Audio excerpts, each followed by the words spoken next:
Helm. Kau helm ke lah? Helm. Boleh Ni tahu bah je helm. helm. Lain, bah helm ni. Biasa Maliang Pak. Jadi helm, helm A. Helm A ke lah? Helm A. Helm A ko helm ke lah. Nan kodang helm pado kapalo ana moy. Kata mo.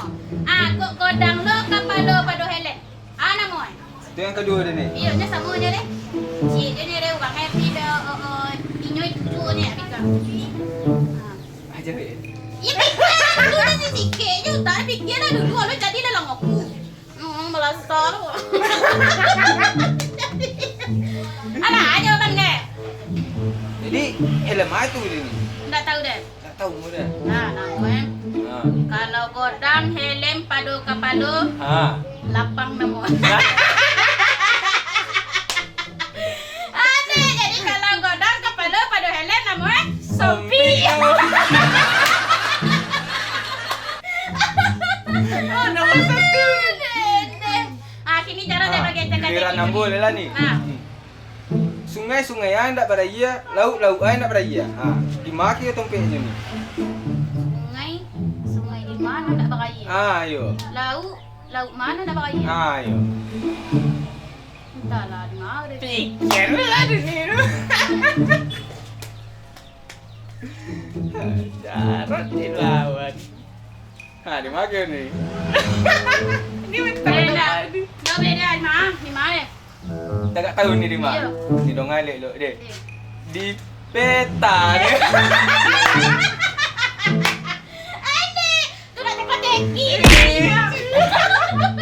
Nak kena kipas lu mustah. Tu nak teka-teki nama dia. Ini giliran ni deh. Dalam satu sama main dia. Ni je lah. Wah. Jo gajah le tahu. Aja, lah yang gudang ni kan. Ayo, Yang ni. telinga gudang dia. Hidung panjang. Ya, nya telinga panjang itu enggak godang gitu. Dari sini. Ini minta puk aja ni. Lari anggo lah ya lah. Gua teka-teki lah.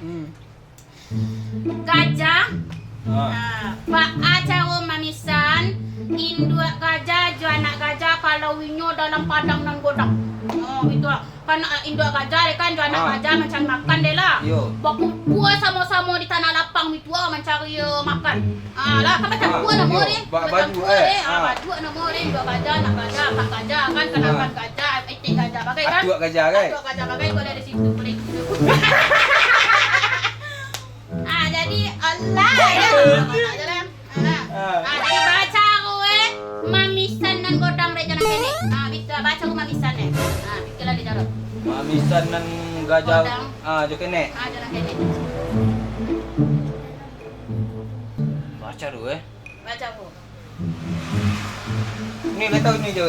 Ai, nyawa nak kata-kata gitu lalu kau tahu dah. Hoya. Itu nah, ada ya. Kalau le tahu ni jo cuba cari dia ni. Nanti kata kita dari yuang, ada we lah yuang. Teka toko.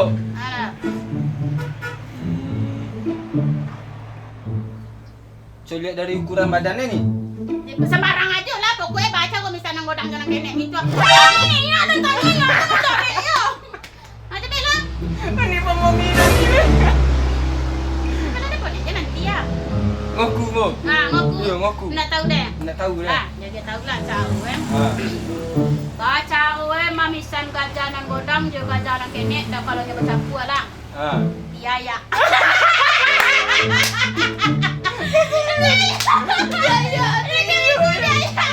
Anak kene ada jatuh ke bawah kan. Tinggal buka betul kan. Takut nak kamu boleh tolong daya ni. Kenapa ni jadi tukang ayah